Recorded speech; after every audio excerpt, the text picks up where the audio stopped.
लोकांना आव्हान केलं होतं की प्रत्येकाने आपापल्या घरी, आपापल्या वॉर्डात, आपल्या आपल्या गावात ही मुंडे साहेबांची पुण्यतिथी त्यांना समर्पित अशा दिवस साजरा करावा. पण बऱ्याच संख्येने लोक आलेले आहेत, कार्यकर्ते आलेले आहेत.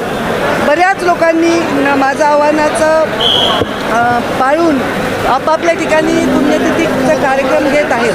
तर प्रतिसाद आव्हानाला दिल्याबद्दल सगळ्यांचे मी आभार मानते.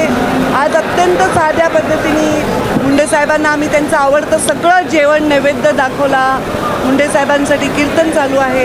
अत्यंत साध्या पद्धतीने आजचा दिवस आम्ही करतो आहे, कारण आज पेट्रोल, डिझेल आणि इंधनाचा जो प्रश्न आहे त्याच्यामुळे मोठ्या प्रमाणात हे आम्ही पुण्यतिथीचा कार्यक्रम नाही करत.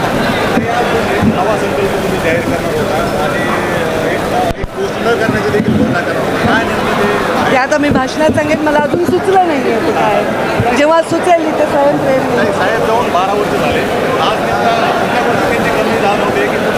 प्रत्येक गोष्टीत कमी जाणवते आम्हाला. प्रत्येक घासाला, प्रत्येक श्वासाला आम्हाला मुंडे साहेबांची कमी जाणवते. त्यांचं काय ते एक महात्म्य होतं की त्यांच्या जाण्यानंतर अजूनही तेवढाच आम्हाला त्यांच्याविषयी पोकळी जाणवते. ती पोकळी धरून निघू शकत नाही. सामाजिक तरी वाढली महाराष्ट्रातली समाजामध्ये